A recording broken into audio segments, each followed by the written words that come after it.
Welcome to this edition of Peakcare in Focus. My name is Lindsay Wegener. I'm the Executive Director of Peakcare, a Queensland child protection peak body. On the 19th of August this year, Peakcare welcomed the announcement made by the Queensland Government of an independent review of Queensland youth detention centres.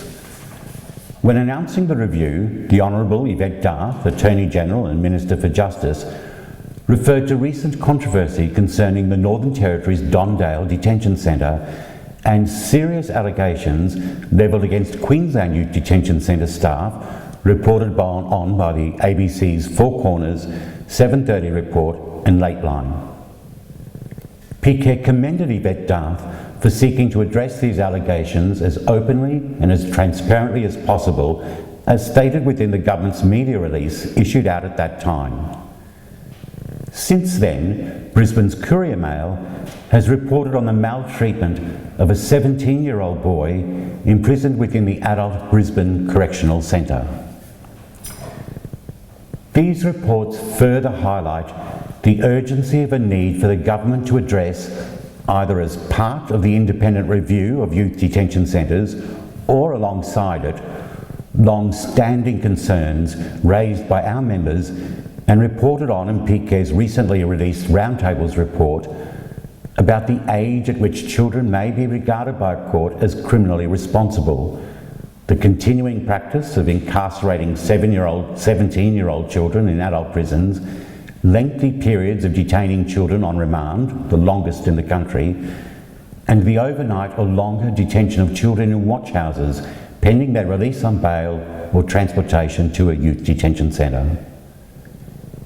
It seems remarkably incongruent to Peakcare that we can so easily shop online for toys recommended for children aged 10 to 13 years, while at the same time consider it acceptable to assess children as young as this as criminally responsible, thereby allowing them to be detained in custody with older young people.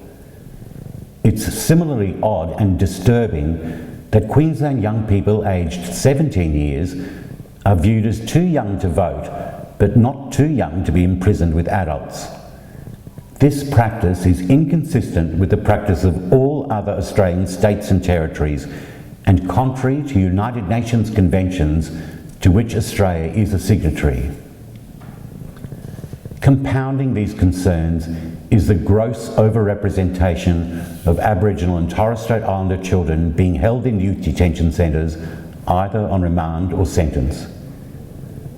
Given the intersection of the youth justice and child protection systems, the success of the government's laudable commitment to closing the gap and addressing the disproportionate representation of Aboriginal and Torres Strait Islander children within the child protection system will be significantly hampered if complementary strategies to deal with this travesty are not simultaneously initiated within the youth justice system. Tell us your views by emailing lwegener@peakcare.org.au or by entering a comment into Peakcare's Facebook page. When visiting our Facebook page, you will also find details of a petition you can sign. Please join Peakcare in signing this petition. Remember, these are our children that I'm talking about. Please add your voice to those who are speaking out on their behalf.